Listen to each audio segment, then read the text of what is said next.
ब्रह्मा विष्णु महेश अजर अमर नहीं है। इनका भी आविर्भाव अर्थात जन्म तथा तिरोभाव अर्थात मृत्यु होती है। प्रमाण के लिए देखिए देवी भागवत महापुराण। ब्रह्मा, मैं, विष्णु और शिव ये तुम्हारी प्रभाव से जन्मवान है। हम तो जन्मवान है, हमारा तो जन्म होता है और मरते हैं, नित्य नहीं है, हम अविनाशी नहीं है। फिर इंद्रादि दूसरे देवता नित्य किस प्रकार हो सकते हैं? कृपया अवश्य सुनिए जगत गुरु तत्वदर्शी संत रामपाल जी महाराज के अमृत वचन।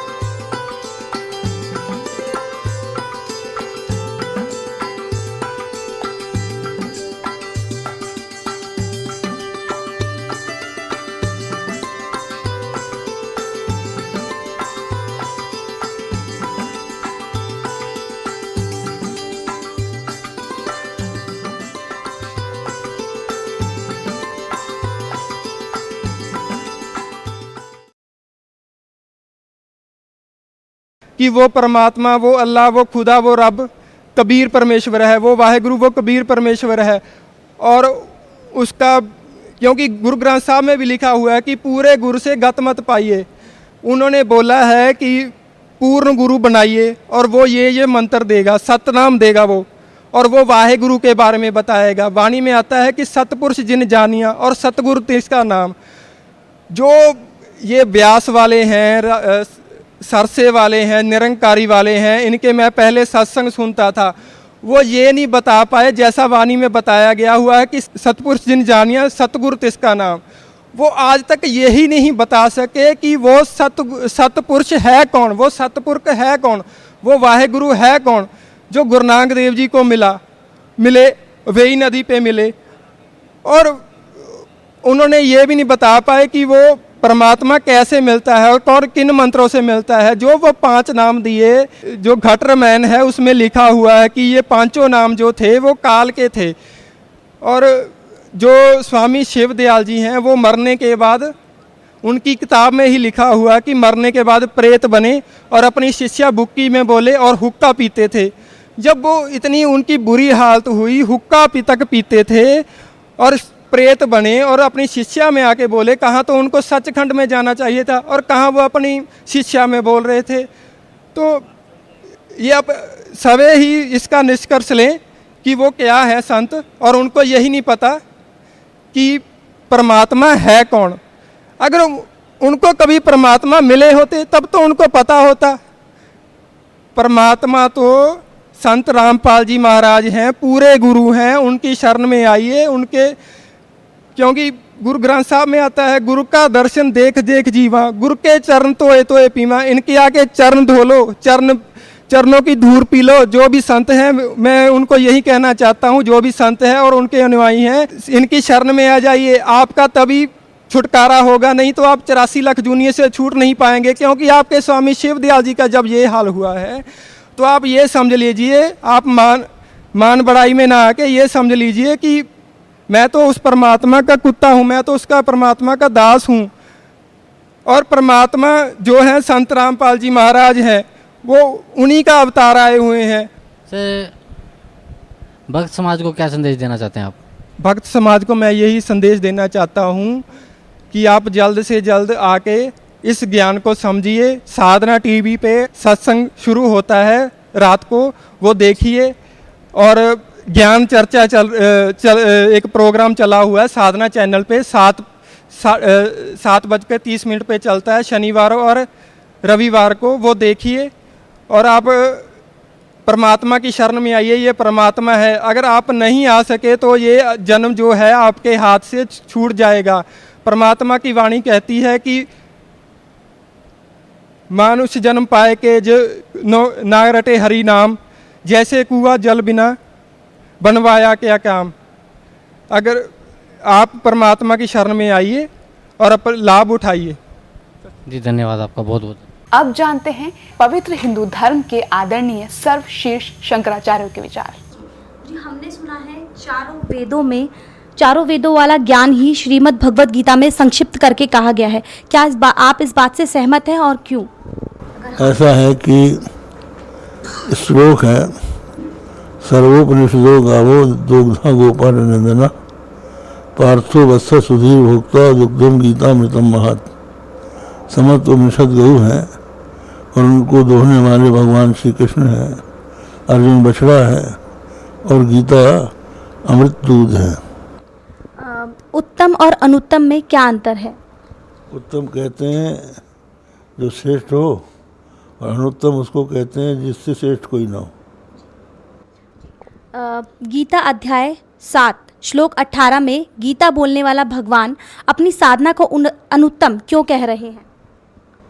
इसलिए कह रहे हैं कि उनकी साधना वेद प्रतिपाद्य है, तो वेद के अनुसार साधना करना सर्वश्रेष्ठ है, उससे श्रेष्ठ कोई नहीं।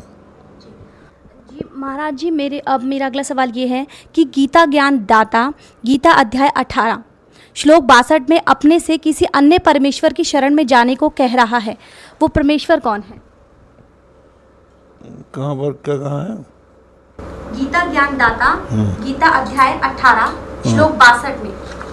अच्छा 18 में तो ये है कि ईश्वर सर्वभूतानाम, श्लोक बोल देते हैं। हृदय सेर्जुन तिष्ठति भ्रामयन सर्वभूतानाम हृदय सेर्जुन तिष्ठति तमेव शरणं गच्छ सर्वभावेन भारत तत्प्रसादात् परम शांतिम स्थानम प्राप्स्यसि शाश्वतम। इस श्लोक का आप उल्लेख कर रही हैं। इसका अर्थ यह है कि ईश्वर सब प्राणियों के हृदय देश में रहता है और उनको उनके कर्मानुसार भ्रमाता है। उस परमात्मा की सर्वभाव से आप शरण में जाइए, उसके प्रसाद से आपको परम शांति और शाश्वत स्थान प्राप्त होगा। ये कहने पर अर्जुन को संतोष नहीं हुआ, तो अर्जुन को भगवान ने बताया कि वो मैं ही हूँ।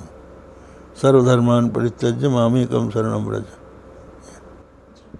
जी श्रीमद् भागवत गीता 18 श्लोक 66 में व्रज शब्द है, इसका अर्थ जाना, प्रस्थान करना है, परंतु सर्व अनुवाद कर्ताओं ने व्रज का अर्थ आना किया है। कृपया इसे स्पष्ट करें।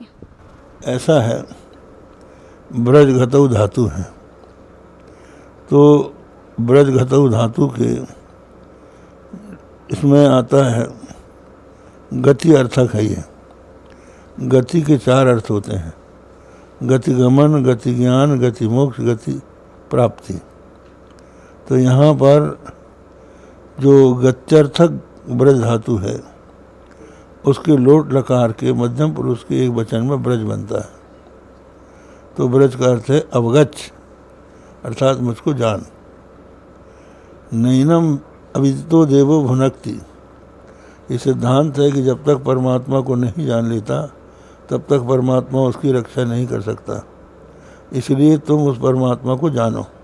अभी आपने सुने शारदा द्वारका पीठ तथा ज्योतिर्मठ बद्रीनाथ पीठाधीश्वर शंकराचार्य स्वरूपानंद सरस्वती जी महाराज के विचार। और आइए अब जानते हैं पुरी पीठाधीश्वर शंकराचार्य स्वामी श्री निश्चलानंद सरस्वती जी महाराज के विचार।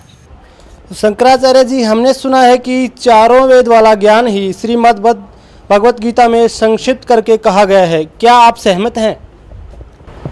तो महाभारत में भी लिखा है, सर्वोपनिषदो गावो दुग्धा गोपाल नंदना।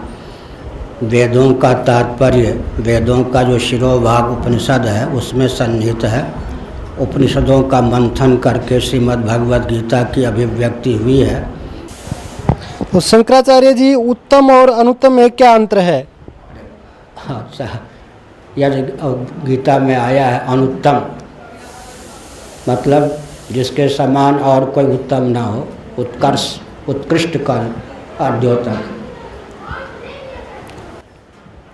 तो शंकराचार्य जी गीता के अध्याय 7 में और श्लोक 18 में गीता बोलने वाले श्री भगवान अपनी साधना को अनुत्तम क्यों कह रहे हैं? अनुत्तम का अर्थ होता है सर्वोत्तम सर्वोत्कृष्ट। अनुत्तम का अर्थ उत्तम रहित हीन वहाँ पर नहीं है। वो व्याकरण की दृष्टि से उसका अर्थ मैंने बता दिया। तो शंकराचार्य जी गीता ज्ञानदाता गीता अध्याय के 18 अध्याय में श्लोक 62 में अपने से अन्य किस परमेश्वर की शरण में जाने को कह रहे हैं? अंतर्यामी के लिए शरणागति स्वीकार करने की बात कही गई। उन्होंने कहा भगवान श्री कृष्ण तमेव शरणम गच्छ सर्वभावेन भारत। इसका अर्थ क्या होता है? जो अंतर्यामी परमात्मा हैं, सबके नियामक हैं, प्रेरक हैं, हमारे आपके हृदय में भी जो विद्यमान हैं। बृहदारण्यक उपनिषद में पृथ्वी, पानी, प्रकाश, पवन, आकाश में भी रहकर उसका जो नियमन करते हैं, प्रत्येक व्यक्ति के शरीर, इंद्रिय, प्राण, अंतःकरण के जो नियामक हैं, उस अंतर्यामी की शरणागति स्वीकार करने की बात भगवान ने कही। माम एकम शरणम व्रजा। वह जो अंतर्यामी पर ब्रह्म परमात्मा तत्व है, सर्वेश्वर है, वही तुम्हारे सामने मैं श्री कृष्ण के रूप में प्रस्तुत हूँ। तो अपने से पृथक के प्रति नहीं भेजा। जिस अंतर्यामी के प्रति अर्जुन को कहा कि प्रपन्न हो जाओ, शरणागति हो प्राप्त करो, अंत में कहा कि उस अंतर्यामी का मूर्त रूप श्री कृष्ण में तुम्हारे सम्मुख हूँ। मामेकम शरणम व्रजा भी कहा। उस अंतर्यामी का और श्री कृष्ण ने अपना एकत्व भी स्थापित किया है। श्रीमद् भगवत गीता अध्याय 18 श्लोक 66 में व्रज शब्द है। इसका अर्थ जाना, प्रस्थान करना है, परंतु सर्व अनुवादकर्ताओं ने व्रज का अर्थ आना किया है। कृपया स्पष्ट करने का प्रयत्न करें।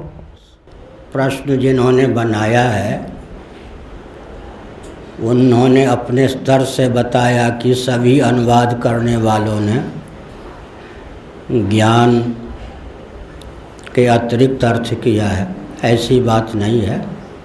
व्रज का अर्थ अवगच्छ, निश्चिनु भी होता है, जैसा कि प्रश्नकर्ता ने बताया।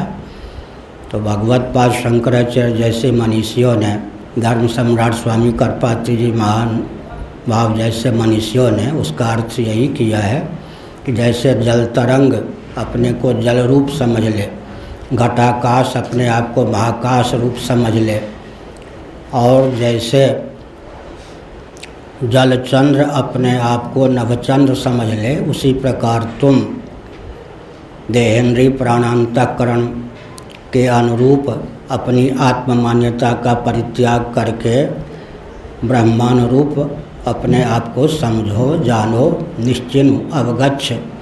यह अर्थ भी टीकाकारों ने किया है। भगवत पाद शंकराचार्य और उनके अनुगत महानुभावों ने इसी प्रकार का उपदेश किया है। लेकिन जो श्री वैष्णवाचार्य इत्यादि हैं, उन्होंने अपने स्तर से अपने प्रस्थान के अनुसार उस प्रकार का भी अर्थ किया है जिसका चित्रण प्रश्नकर्ता ने किया है।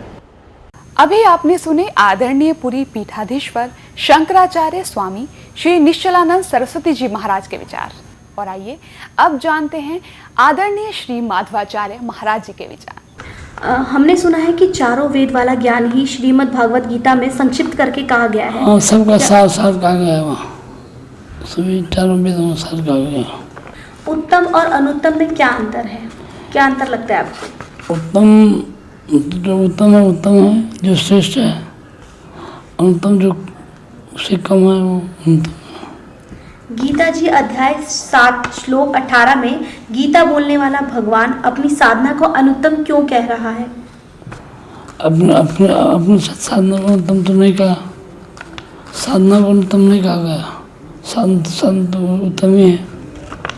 गीता ज्ञान दाता तथा गीता अध्याय 18 श्लोक 62 में अपने से अन्य किस परमेश्वर की शरण में जाने को कह रहा है?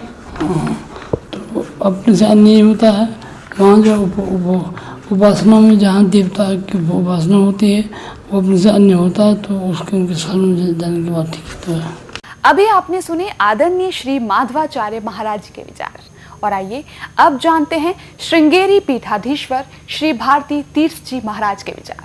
हमने सुना है कि चारों वेदों वाला ज्ञान ही श्री भगवत गीता में संक्षिप्त करके कहा गया है। क्या आप इससे सहमत हैं? हाँ ठीक, गीता तो उपनिषदों का सारभूत है।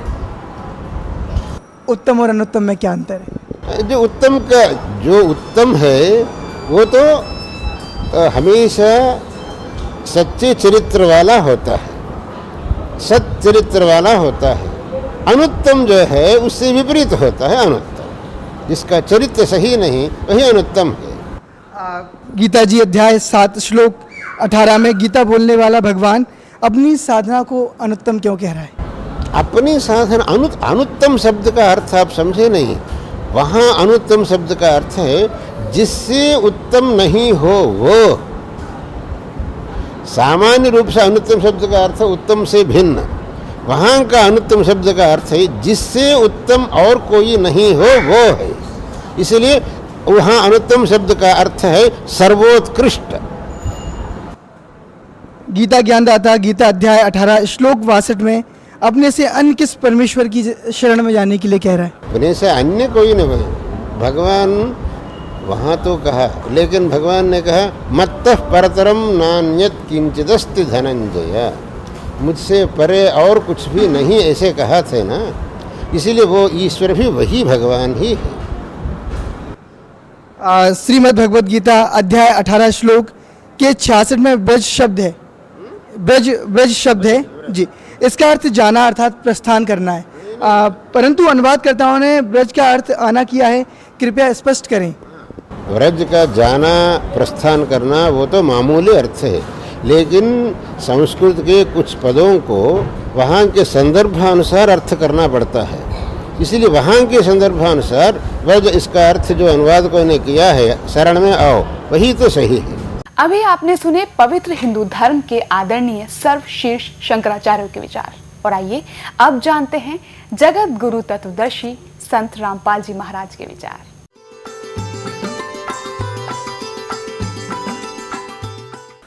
सतगुरुदेव की जय। बंदी छोड़ कबीर परमेश्वर जी की जय। बंदी छोड़ गरीबदास जी महाराज जी की जय। स्वामी राम देवानंद जी गुरु महाराज जी की जय हो। गरीब नमो नमो सतपुरुष को नमस्कार, गुरु के नहीं सुर नर मुनि जन साधुओं संतों सर्वस्दी नहीं। सतगुरु साहेब संत सब दंडोतम प्रणाम, आगे पीछे मध्य हुए तिनको जा कुर्बान। तो पुण्यात्माओं, आप जी को सत्संग प्राप्त नहीं हुआ, क्या कारण रहा कि हमारे जो धर्म गुरु थे वो संस्कृत अवश्य जानते थे, लेकिन अध्यात्म ज्ञान शून्य था उनका। वे तत्व ज्ञानहीन थे और हैं अभी तक।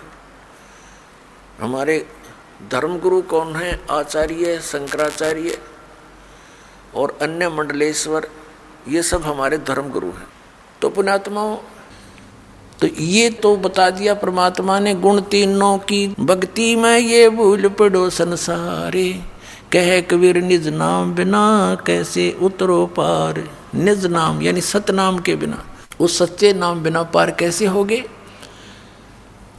अब जैसे गीता जी अध्याय नंबर 17 के श्लोक नंबर 23 में लिखा है कि ओम तत्सत इति निर्देश ब्रह्म ने त्रिविध समर्थ है। सच्चिदानंद घन ब्रह्म के पाने की इस 3 मंत्र की साधना करनी होगी। 8वें अध्याय के 13वें श्लोक में गीता ज्ञानदाता कहता है कि ओम इति एक अक्षरम ब्रह्म व्यवहारन माम स्मरण यह प्रियाति तदन देहम सयाति परमाम गतिम। मुझ ब्रह्म का केवल एक ओम मंत्र है, जो इसका अंतिम श्वास तक सिमरण करता हुआ शरीर छोड़कर जाता है तो उस परम गति को प्राप्त होता है, जो ओम से मिलनी है। ओम से ब्रह्मलोक मिलेगा। ब्रह्मलोक में गए हुए प्राणी फिर वापस आते हैं। 8वें अध्याय के 16वें श्लोक में, वहाँ पुनरावर्ती के अंदर है।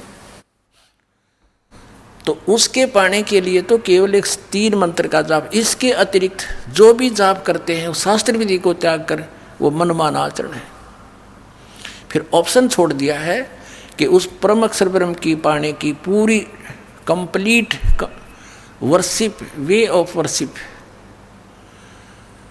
तत्वदर्शी संत बताओगा, उससे पूछ लो तो वो बताएगा। फिर सबकी कैसी पूजा नहीं करनी। पूजा होती है इष्ट रूप में मानकर पूजा करना होता है।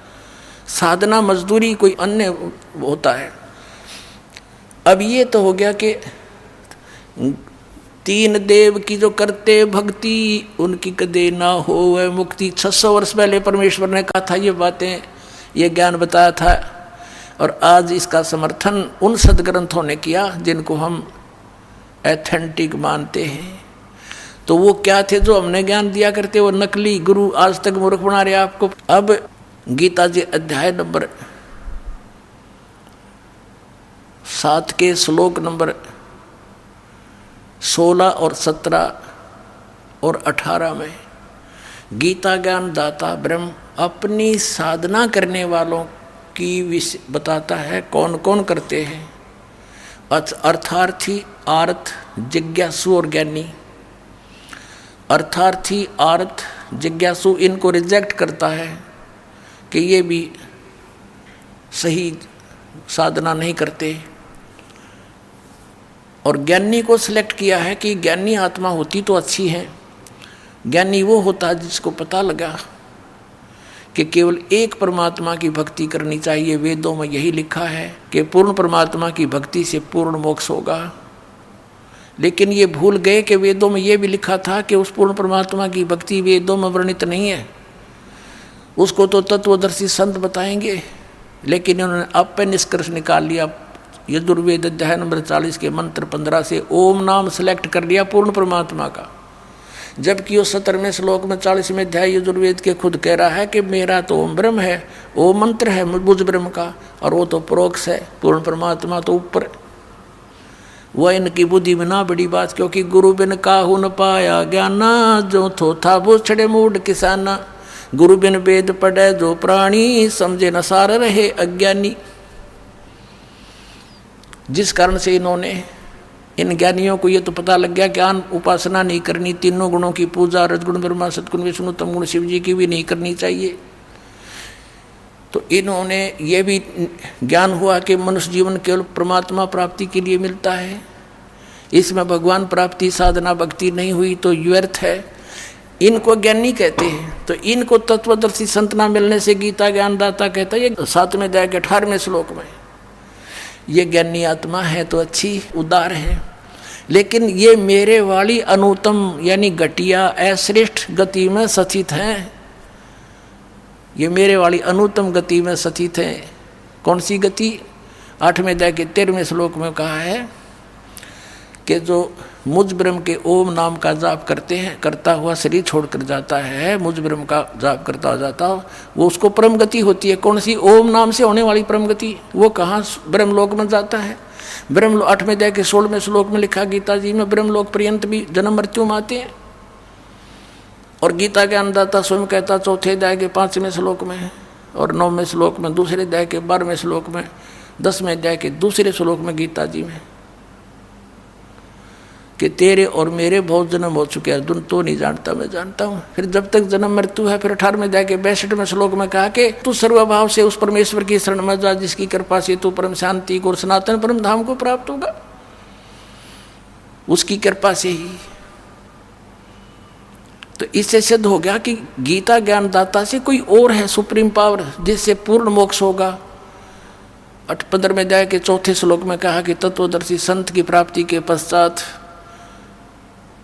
परमेश्वर के उस परम पद की खोज करनी चाहिए, जहाँ जाने के बाद साधक फिर कभी लौटकर संसार में नहीं आता, और केवल उसकी पूजा करो, अन्य की सब त्याग दो। अपनी भी पूजा को रिजेक्ट करता है वो, पूजा माने इष्ट रूप में मानना।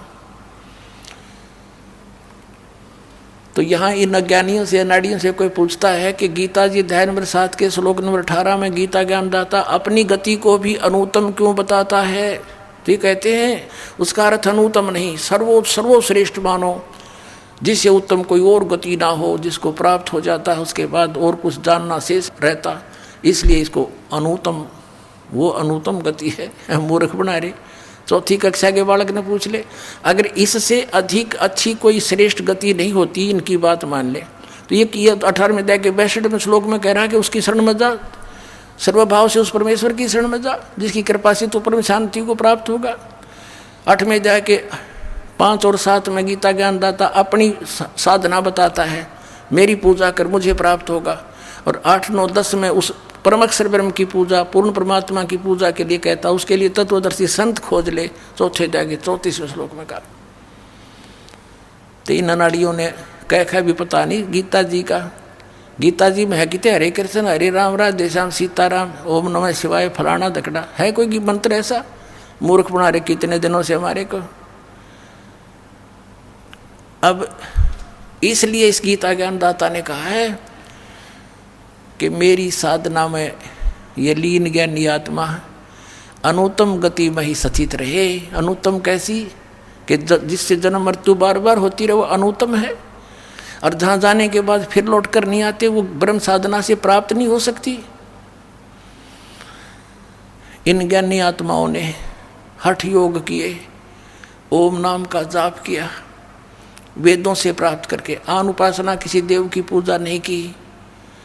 और ब्रह्मा जी को जब ये कमल के फूल पर बैठा था, वहाँ सचेत हुआ, इसको बेहोश करके कोमा में रखा हुआ था, वहाँ सचेत कर दिया कमल के फूल पर बैठा के। ब्रह्मा जी कहते मुझे नहीं मालूम है कहाँ से आ गया। तो आकाशवाणी कर दी इस काल ने कि तप करो तप करो। इसने सोचा यह आकाशवाणी पूर्ण परमात्मा की है, और करी थी इस काल ने। उसके बाद ब्रह्मा जी को वेद प्राप्त हुए। वेदों में कहीं पर भी हठ योग तप योग करना नहीं लिखा। तो इस ब्रह्मा के इस लोक वेद से कि मुझे आकाशवाणी हुई है तप करने की, हठ योग करने लग गए। ये ओम नाम का जाप वेदों से ले लिया, हजारों वर्ष तक डले डोते रहे। गीता अध्याय नंबर 11 के श्लोक नंबर 47-48 में कहता, अर्जुन ये मेरा रूप जो तूने देखा, ये असली मेरा रूप है। इससे पहले किसी ने नहीं देखा, किसी को प्राप्त नहीं हुआ मैं।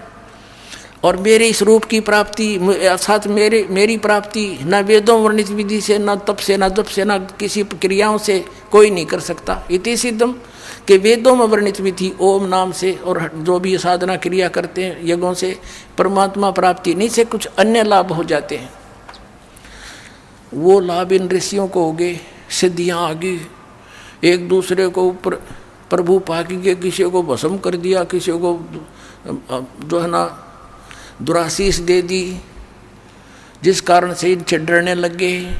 एक चुनक नाम के ऋषि थे, उसने ऐसे ही वो ज्ञानी आत्मा उद्धार थे, हजारों वर्षों तक ओम नाम का जाप और हठ योग किया। लोक वेद हठ योग गीता जी अध्याय नंबर 17 के श्लोक नंबर 6 में जिसको रिजेक्ट किया है कि शास्त्र विधि को त्याग कर जो मनमाना घोर तप को तपते हैं, वो राक्षस सब अन्य प्राणियों को भी दुखी देते हैं। इस शरीर के अंदर मुझ ब्रह्म को भी क्रस करने वाले, दुखी करने वाले असुर स्वभाव के जान। अब देखिए भी बुरे बताए ज्ञानी आत्मा क्यों? उस चुनक ऋषि ने साधना की, भगवान मिला नहीं, सिद्धियाँ एटम बम बन गया। एक मानदाता चक्रवर्ती राजा था, पूरी पृथ्वी पर शासन जिसका हो उसको चक्रवर्ती राजा कहते हैं। अब ये चक्रवर्ती राजा ये अपनी पृथ्वी पर ये देखना चाहते अपने शासन काल में कि मेरे अंतर्गत मेरे अधीन जितने नवाब हैं, राजा हैं, छोटे नरेश हैं, उन्होंने किसी ने मेरी प्रभुता, मेरी पराधीनता अस्वीकार तो नहीं कर दी है। इसलिए एक अश्वमेघ का घोड़ा छोड़ देते हैं अश्वमेघ यज्ञ के लिए, उसके साथ कुछ सैनिक भेज देते हैं, और राजा का पर्सनल हॉर्स होता है अपना घोड़ा, उसके गले में एक पंपलेट लगा देते हैं। लगा दिया कि राजा मानदाता राजा के पास इतनी सेना है, 72 करोड़ सेना है, और जिस भी राजा को इस मानदाता चक्रवर्ती राजा की पराधीनता स्वीकार ना हो, घोड़े को पकड़ लो, अपने पास बांध लो और युद्ध के लिए तैयार हो जाओ। पूरी पृथ्वी पर वो घोड़ा घूम आया, सब ने पढ़ लिया पंपलेट कि 72 करोड़ सेना, सब चुप हो गए। किसी ने हिम्मत नहीं की घोड़े को पकड़ देने की, अर्थात युद्ध करने की। तो पूरी पृथ्वी पर विजयी साबित हो गया। वो वापस आ रहे थे, चुनक ऋषि वहाँ तपस्या किया करता था, उसकी कुटिया के पास से वो गए थे, वहीं से वापस आ रहे थे। उसने पूछा कि सैनिकों ये घोड़ा खाली क्यों है, इस पर सवार क्यों नहीं, बाकी पर तुम सब विराजमान हो, सवार हो। सैनिकों ने बताया कि ऋषि जी ये मानदाता चक्रवर्ती राजा का घोड़ा है, इस पर कोई बैठ नहीं सकता। और तुम गए कहाँ थे? ऋषि ने पूछा कि हम पूरी पृथ्वी का चक्कर लगा कर आए। और ऐसे ऐसे हमारा उद्देश्य था। तो ऋषि ने कहा कि क्या किसी ने इस राजा का युद्ध नहीं स्वीकार किया, इतना प्रबल है ये। तो सैनिकों ने कहा कि हमारे राजा के पास 72 करोड़ सेना है ऋषि जी, और है किसी की हिम्मत उसकी जाड़ फोड़ दे हम। अब ऋषि ने सोचा, देख कुबद काल के हाथ में, पहले तो इनको एटम बम बनाता सिद्धियों से, गलत साधना शास्त्र विधि रहित मनमाना तप तपवा के, फिर उधर से काल के हाथ में रिमोट था, उसने ऋषि के अंदर प्रेरणा भर दी कि इसमें तो अभिमान हो गया राजा में, इसका अभिमान ठीक करना चाहिए। ऋषि खड़ा हुआ और कहने लगा, भाई इस घोड़े को मैं पकड़ देता हूँ और मैं तुम्हारे राजा का युद्ध ओट लेता हूँ। सैनिक कहने लगे, रे कंगले कंगाल, तेरे दाने खाने को नहीं, और युद्ध करेगा तो मानदाता चक्रवर्ती राजा के पास अपने फेरले माड़ा बोल वाला बैठ के, मत पंगे में पा दे, जप ले अपनी भक्ति कर, जो सा काम कराया करे ऋषि वही कर तू। ऋषि बोला, भाई मन ने तो पकड़ दिया है घोड़ा, और जाओ कह दो तुम्हारे राजा ने। वह तो त्यार थोड़ा बांध दिया घोड़ा उसके वृक्ष के झोपड़ी जिस वृक्ष पर डल रही थी। राजा को आके सुना दिया कि ऐसे ऐसे पूरी पृथ्वी पर तो किसी ने आपका घोड़ा पकड़ा नहीं, एक चुनक नाम के ऋषि ने आपका युद्ध स्वीकार कर लिया। अब राजा को बताया गया मंत्रियों के द्वारा कि जी आज एक व्यक्ति ने हिम्मत करी है, कल दूसरा करेगा, ये राजनीति होती है, ऐसे तो सिर उठाएगी दुनिया, इसको कुचल डालना चाहिए। राजा बोला, जाओ 18 करोड़ सेना एक बार भेज दी तो उसके एक व्यक्ति को मारने के लिए, ताकि और भी डर जाएं, भयभीत हो जाएं कि इतनी सेना आ गई हो, तेरे की तो बड़ा तगड़ा राजा है। उधर से ऋषि ने अपने सारे जीवन में जो डले डोए थे उसकी 4 एटम बम बना दिए वचन से, सिद्धि का बहुत बड़ा एटम बम। ये साइंस वाले तो फेल है उनके आगे, अगर किसी में वचन शक्ति हो संत के अंदर तो इन सारे फेल कर दे, वो वैसे वहीं के वहीं पानी बना दे, ऐसी सिद्धियां भी होती हैं। अब ऋषि ने अपनी 4 पुत्री बना ली, 4 एटम बम बना दिए अपनी सिद्धि से, अपनी शक्ति भक्ति जो सारा दिन सारे जीवन में डरे डोए थे। एक पुतली छोड़ दी, 18 करोड़ अक्षोणी सेना का कत्लेआम कर दिया, नाश कर दिया। राजा ने दूसरी टुकड़ी 18 करोड़ की भेज दी, ऋषि ने दूसरी पुतली छोड़ दी। 72 करोड़ सेना चक्रवर्ती राजा की नाश कर दिया। अब इसके बारे में सूक्ष्म वेद में बताते हैं, 72 अक्षौणी खा गया ये चुनक ऋषि सुअर एक, दे धारे जोरा फिरे ये सभी काल के बेख। हे भगवान, कबीर साहेब बुद्धि छोड़, परमेश्वर ने आके बताया कि ये 72 अक्षौणी 72 करोड़ सेना खा गया कौन? वो ऋषिवर, ऋषिश्वर, ऋषियों में भी श्रेष्ठों में भी श्रेष्ठ ऋषि के ये लक्षण है यहाँ के नकली ऋषियों के। इनको हम ऋषि कहीं तो राक्षस कहना चाहिए इनको। बता ऋषि का के मतलब पंगा लेने का, वो अपनी भक्ति करे, राजा अपना काम करे, जाने तो करता रहे। तो ये राक्षस स्वभाव को धारण किए हुए ये ऐसे लोग हैं। और इसलिए गीता ज्ञानदाता कहता है मेरी साधना भी उत्तम नहीं अनुत्तम है, इसे कुकर्म करेंगे फिर ये बाद में, इसको करके ने। अब क्या बताया भगवान ने, कबीर साहब ने, कि 72 अक्षौणी खा गया, कतलेआम कर दिया, सन खा ली वो। और चुनक ऋषि ईश्वर एक, ये दे धारे मौत फिरे, जोरा माने मौत। तुम न ऋषि को, ये तो चलते फिरते जल्लाद हैं, जल्लाद। थोड़ा सा ही न छेड़ दे जब तेरा जो नाश होगा। पहले संतों के ये काम होया करें। कबीर परमात्मा आए थे भगवान, पत्थर मारे, डले मारे, तेल के उबलते हुए सरसों के कढ़ाई में डाल दिया, टुकड़े टुकड़े कर दिए, फिर भी खड़े पाए मालिक, और किसी को बद्दुआ नहीं दी। ये होते महात्मा, सर्वगुण संपन्न है कबीर परमात्मा। वो पूर्ण विद्वान वही थे, जगत गुरु वही थे, और तत्वज्ञानी तत्वदर्शी संत वही थे, विद्वान वही थे, और भगवान वही है। अब कहते हैं 72 अक्षौणी खा गया वो चुनक ऋषि ईश्वर एक, ये दे धारे मौत फिरे। ये जोरा, जोरा माने मौत, ये ऋषि दे धारे मौत फिरे। ये सभी काल के भेख ब्रह्म तक की साधना की, इसे भेख माने टोल के टोल, झुंड के झुंड, ऐसे तो ये। और फिर क्या होगा इसके साथ? ये ऋषि इसने ओम नाम का जाप किया और हठ योग किया। अब हठ योग से तप, सिद्धियां प्राप्ति, ओम नाम से ब्रह्म लोक प्राप्ति, ये ब्रह्म लोक में जाएगा, वहाँ देवता बन जाएगा। उसके बाद फिर ये पुनक्षीण होने के बाद फिर पृथ्वी पर आएगा, राजा बनेगा। राजा बनकर के तो शिकारी बनकर शिकार मारेगा, दुनिया जीव हिंसा करेगा। राजा एक दूसरे के साथ लड़के करेगा, यानी फिर कर्म फोड़ेगा। फिर इसको कहाँ भेजेंगे? नरक में ठोकेंगे।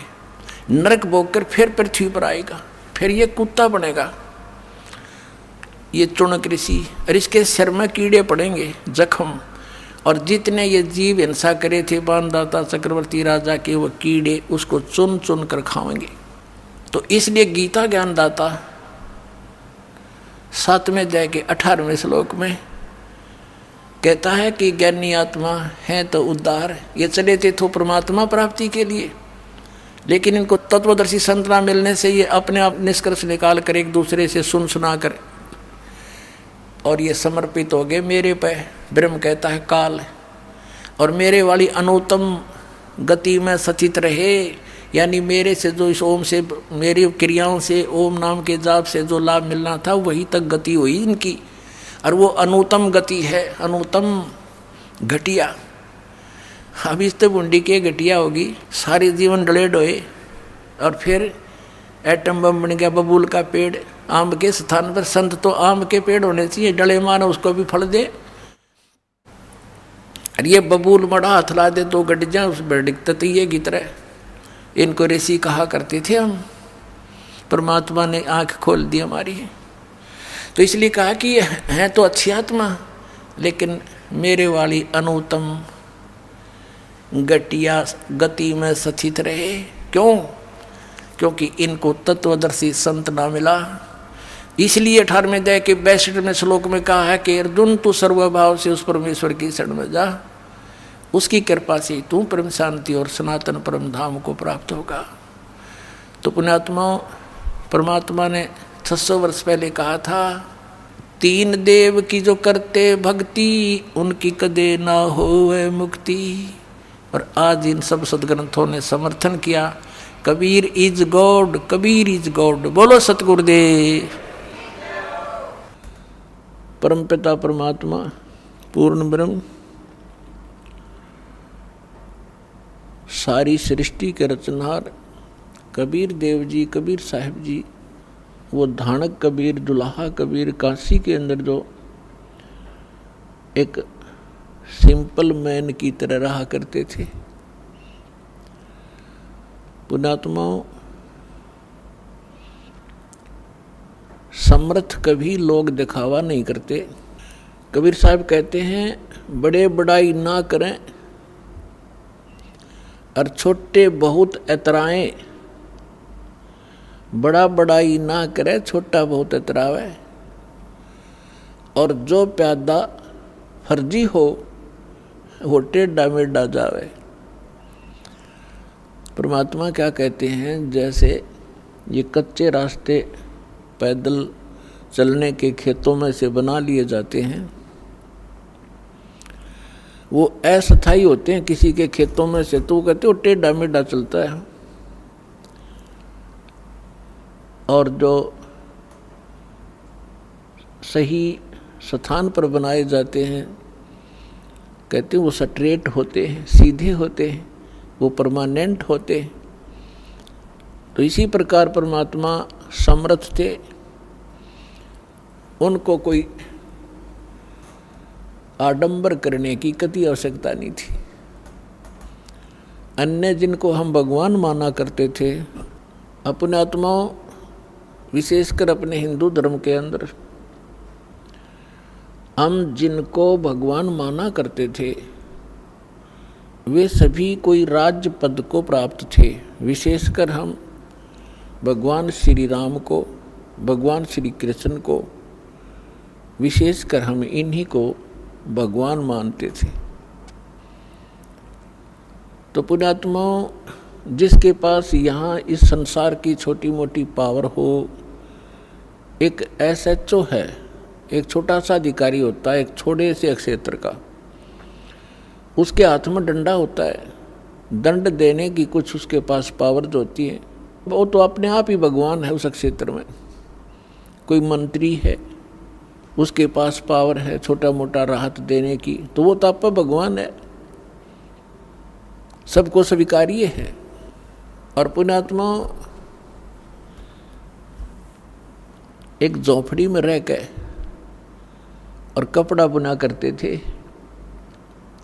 कभी कभी कुर्ता भी नहीं पहनते थे, धोती में रहते थे। हैंड टू माउथ उनका निर्वाह था। ऐसे को भगवान कोई सपने में भी नहीं मान सकता। लेकिन पुण्यात्माओं, जब हम पारखी हो जाएंगे, हम लाल की परख करना जान जाएंगे, फिर अपने आप समझ में आ जाएगा हु इज गॉड। आज आपको परमात्मा कबीर जी के बारे में बहुत सी धारणाएं गलत फैला रखी थी। कोई कहा करते थे वो एक विधवा ब्राह्मणी के पैदा हुए थे, शर्म के मारे वो कहीं सरोवर के किनारे डाल आई थी। एक नीरू नीमा नाम के जुलाहा थे, संतान थे, वो उठा लाए थे और बड़ा होकर के वो जुलाहे का काम करते थे। और फिर ये भी कहा करते थे कबीर एक कवि थे। फिर जब हम इस संत मार्ग में आए, संत मार्ग के अंदर इनको भगत जन संत कहा करते थे, कुछ एक इनको भगत कबीर कहा करते थे, एकाद ने इनको संत कबीर भी कहा है। लेकिन कबीर पंथी भी कबीर जी को परमात्मा नहीं मानते, वो सतगुरु कहते हैं। तो यहाँ गरीबदास जी कहते हैं, एक ना भूला दो ना भूली, भूली सब संसारी। सब कुछ भूला हुआ है परमात्मा कौन है। और जिसके नाम पर रोटी खाया करते कबीर पंथी, उनको नहीं पता कबीर साहब समर्थ हैं, सृष्टि रचनहार हैं, वो भी केवल एक सतगुरु कहा करते हैं। उन सब की वीडियो, उनके प्रवचन, इंटरव्यू रिकॉर्ड किए जा चुके हैं। ईब चाहे वह कितनी बकवाद करो, समाज को सब पता लग गया उनका कितना नॉलेज था। आज आपको परमात्मा के प्राकट्य के विषय में बताएंगे। वैसे तो भगवान ने स्वयं कहा है, चारों युग में संत पुकारे, कूक कहा हम हेल रे, हीरे माणिक मोती बरसे, यो जुग चुगता डेल रे। परमात्मा कहते हैं चारों युगों में मैं आया और प्रत्येक युग में अच्छी आत्माओं को, संतों को मिला, उनको अपने से परिचित कराया। और उन महापुरुषों ने मुझसे परिचित होकर के मेरी महिमा ढोल के डंके पे स्थान स्थान पर जाकर सुनाया। तो परमात्मा कहते हैं, सतयुग में सत सुकृत कह टेरा, त्रेता नाम मुनींदर मेरा, द्वापर में करुणा में कहाया, कलयुग नाम कबीर धराया। आज हम आपको कलयुग के अंदर परमात्मा के प्रकट के विषय में सुनाएंगे, थोड़ी सी बैकग्राउंड भी सुनाएंगे। द्वापर युग में एक सुदर्शन नाम के सुपच थे, शेड्यूल कास्ट थे, वाल्मीकि जाति में जन्मे थे। और वो उस समय परमेश्वर कबीर जी करुणामय नाम से प्रकट थे द्वापर में। जब करुणामय नाम से परमात्मा प्रकट थे, उस समय कुछ एक हंस परमात्मा की शरण में आए थे, उनका कल्याण किया था। एक तो रानी इंद्रमती थी, इंदुमती भी कहते हैं, इंद्रमती, जो विशेष, और भी राजा जगजीवन थे, लेकिन विशेषकर हमारे जो सत्संग के विषय में हम कुछ एक महापुरुषों की जानकारी आपको देंगे। और उनमें से एक सुदर्शन नाम के वाल्मीकि थे, और परमात्मा भी उस समय करुणा में नाम से एक वाल्मीकि को सरोवर के ऊपर मिले थे जो निसंतान थे। और सुदर्शन जी उसी वाल्मीकि परिवार के अंदर, कुल के अंदर अन्य किसी परिवार से संबंधित थे। केवल उस समय उस वाल्मीकि समुदाय से उस सुदर्शन जी ने परमात्मा करुणामय जी से उपदेश लिया था और उन्होंने उनको खूब अच्छी तरह जाना था। परमात्मा उनको सचखंड लेकर गए थे सुदर्शन जी को। अब जिन्होंने परमात्मा को सचखंड में देख लिया, पूरा विश्व एक तरफ और वो महापुरुष एक तरफ रहे। इस कलयुग के अंदर भी आपके सामने दास ने बहुत बार उन महापुरुषों के शुभ नाम गिनाए हैं जिनको परमात्मा मिले, तो वो भी दृढ़ हो गए थे। आदरणीय धर्मदास साहिब जी, आदरणीय मुल्कदास साहिब जी कलयुग के अंदर, आदरणीय नानक देव साहिब जी, आदरणीय दादू साहिब जी, आदरणीय गरीबदास साहिब जी गांव छुरानी जिला जज्जर हरियाणा वाले, आदरणीय घीसा दास साहिब जी गांव खेकड़ा अब जिला बागपुर हो गया और उत्तर प्रदेश में, आदरणीय स्वामी रामानंद जी काशी शहर वाले, बनारस वाले। परमात्मा खुद कहते हैं जो देखेगा मेरे धाम को, जो देखेगा मुझे धाम में, जो मुझे सतलोक में देख लेगा सो जानत है मुझ, वो मुझे समझ सकेगा कि आई एम गॉड। और गरीबदास जी बता रहे हैं परमात्मा ने यह ऐसे कहा था, गरीबदास तो से कहूँ सुन गायत्री गुज। ये गुप्त भेद बता रहा हूँ कि जो मुझे सतलोक में देख लेगा वो मुझे भगवान मानेगा, और नहीं तो इस पृथ्वी पर घूमते हुए मेरी प्रत्येक दशा को देखकर आम आदमी पहचान नहीं सकता। तो अब हम उनको पहचानेंगे क्योंकि हमें लाल के गुणों और लक्षणों का ज्ञान हो गया। तो इसी प्रकार ये जितने महापुरुषों के शुभ नाम आपको बताए, जैसे गुरु नानक देव जी हिंदू समाज में, हिंदू धर्म के अंदर जन्मे थे। इनके पिता कालूराम मेहता जी खत्री अरोड़ा थे और भगवान राम, भगवान श्री कृष्ण और विष्णु जी के कट्टर पुजारी थे। और इसी प्रकार नानक साहिब जी भी इसी तरह उन्हीं की पूजाएं किया करते थे। एक ब्रजलाल पांडे से गीता भी पढ़ी थी, फिर परमात्मा मिले और सचखंड के अंदर देखा। उसके बाद उनकी सब ज्ञान बदल गया, उनका विषय बदल गया और ब्रह्मा विष्णु महेश से ऊपर वो भगवान बताने लगे।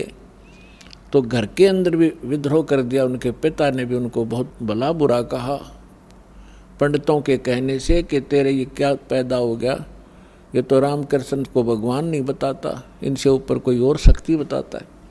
लेकिन वो दृढ़ भक्त होते हैं जिनको भगवान मिलते हैं, ये वेद गवाह है। तो उन्होंने परवाह नहीं की, सारा संसार एक तरफ, पूरा समाज एक तरफ और गुरु नानक देव जी एक तरफ। वो दृढ़ रहे और सफल हुए। इसी प्रकार वाल्मीकि जी, सुदर्शन जी अकेले ही उनके उस समय उस क्षेत्र में भक्त बने। और उनके माता पिता ने, सुदर्शन जी के माता पिता ने परमात्मा की शरण ग्रहण नहीं की, ना नाम लिया ना दीक्षा ली। तो जब वो मरने लगे, मृत्यु को प्राप्त हो चुके, और सुदर्शन जी से परमात्मा ने कहा कि सुदर्शन भक्ति कर बेटा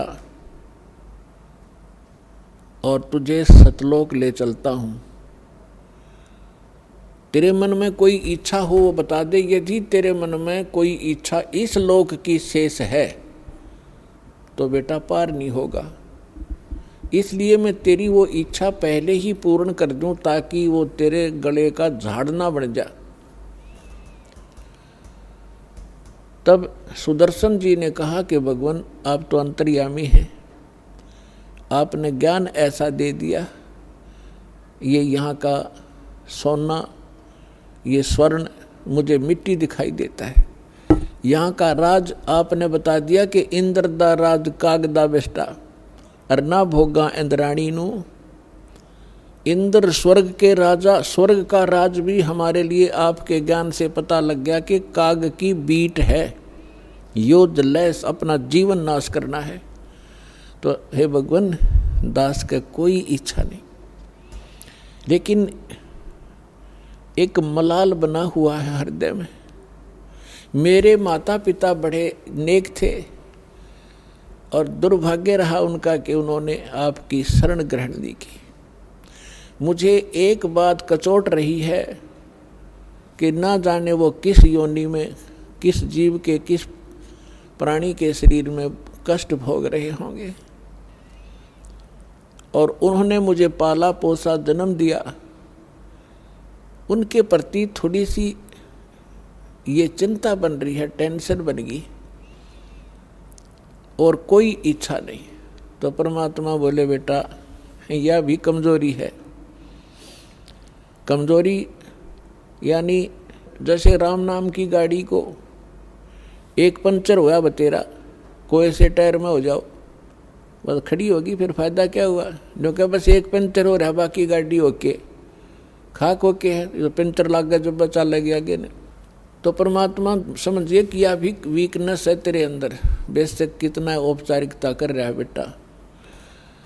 जैसे एक वृद्ध व्यक्ति पतला दुबला डॉक्टर के पास चला गया, शारीरिक कमजोरी गणी थी उसके।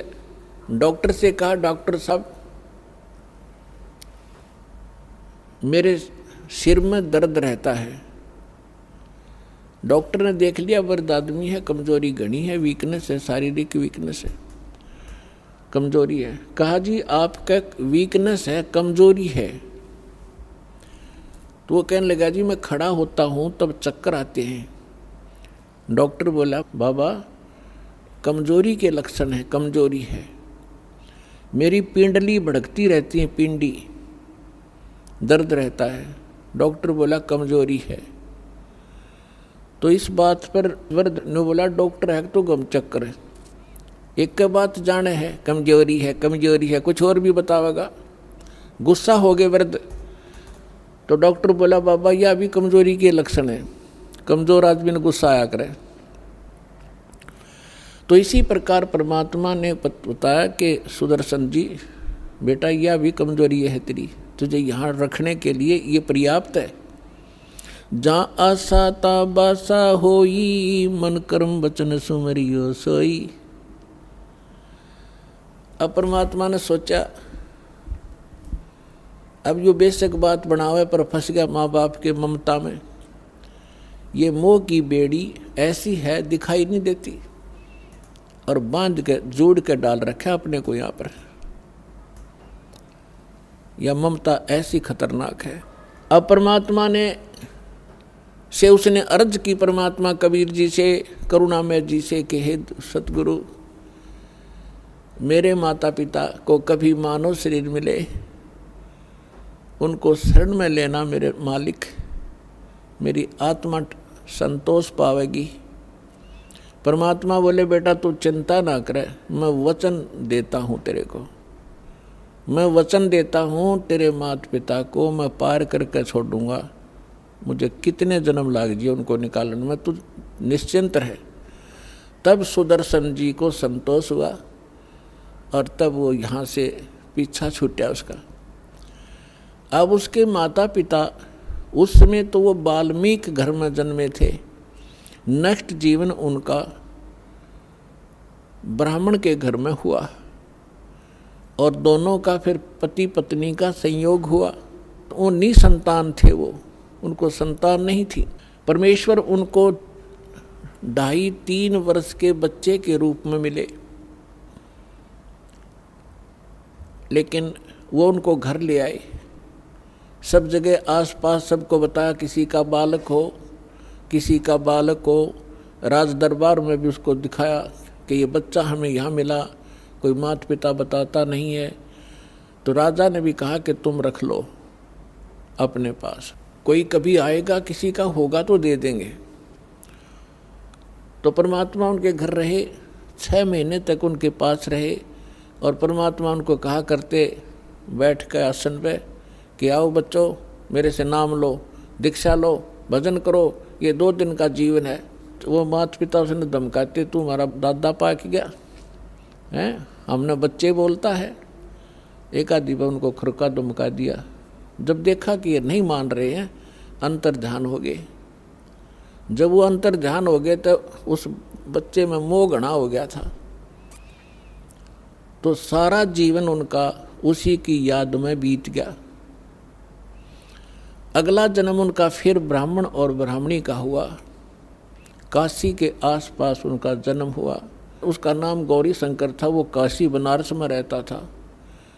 उसकी पत्नी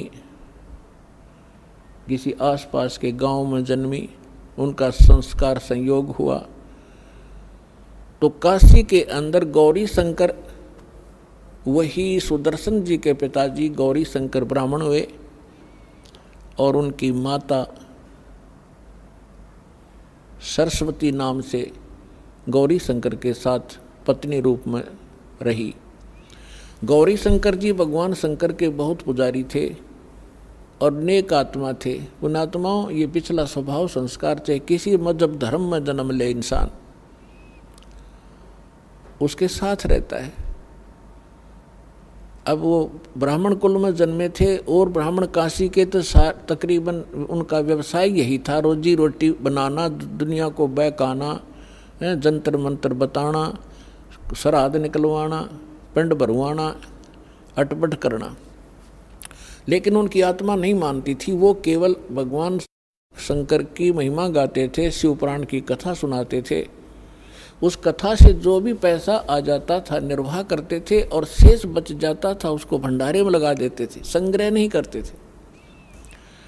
जिस कारण से उनकी इस क्वालिटी से, इस गुण के कारण आम हिंदू में उनके प्रति आम हिंदू की एक विशेष जो आस्था थी, जुबान पर चढ़े हुए थे सबके कि बड़ा नेक आदमी है, कोई लालच नहीं करता है, निस्वार्थ कथा सुनाता है। और जिस कारण से अन्य जो रोजी रोटी वाले ब्राह्मण थे, वो पांडे, वो गौरी शंकर से ईर्ष्या करा करते कि सब इससे की प्रशंसा करते हैं, ज़्यादा लोग इन्हीं की कथा सुनने जाते हैं। तो उसको नीचा दिखाने के लिए वो बहुत प्रयत्नशील थे, लेकिन उनकी कोई चल नहीं रही थी, दाल नहीं गल रही थी। इस बात का पता चला काजी और मुल्लाओं ने। काशी के काजी मुल्ला मुसलमानों को पता चला कि गौरी शंकर हिंदू धर्म का घना प्रचार कर रहा है। और उनको ये भी मालूम हुआ कि अन्य जो ब्राह्मण हैं, जिनको सभी गुरु रूप में मानते हैं ये हिंदू लोग, वो इससे ईर्ष्या करते हैं, इनके साथ नहीं है। जिस कारण से उन दोनों को, गौरी शंकर और सरस्वती को, वो निसंतान थे, उनका बालक बच्चा नहीं था कोई भी, उनको जबरदस्ती मुसलमान बना दिया। अपना जूठा पानी उनका सारा छिड़क दिया, उनके मुंह में डाल दिया। 10-5 हिंदू खड़े होकर देख रहे थे ब्राह्मण, उन्होंने जाकर सारा अनाउंसमेंट कर दी कि गौरी शंकर मुसलमान बन गया है, उसके घर नहीं जाना है, उसको अपने घर नहीं आने देना है, इसको गंगा में स्नान भी करना बंद कर दिया। गंगा घाट पर जहाँ ब्राह्मण लोग नहाया करते थे, वहाँ मुसलमानों को अलाउड नहीं था स्नान करना उस गंगा में। और मुसलमान लोग इस गंगा की घनी परवाह भी ना करा करते, नहान को विशेष, क्योंकि उनके उस इतिहास में है ही नहीं।